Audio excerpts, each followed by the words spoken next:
Crayon పై జాతీయ పతాకం, అర అంగుళంలో జాతీయ పతాకం అబ్బురపరుస్తున్న చిన్నారి సూక్ష్మ కళాకృతి.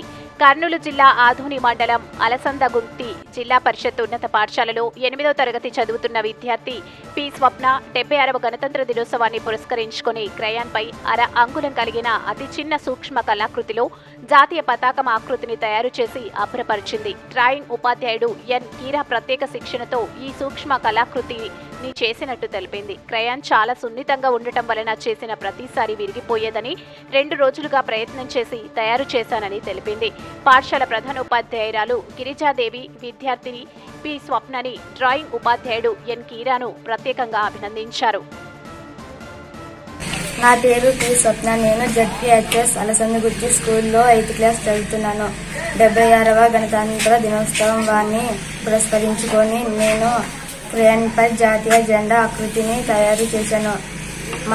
మా డ్రాయింగ్ సార్ ప్రత్యేక శిక్షణతో ఈ ఆకృతిని చేశాను.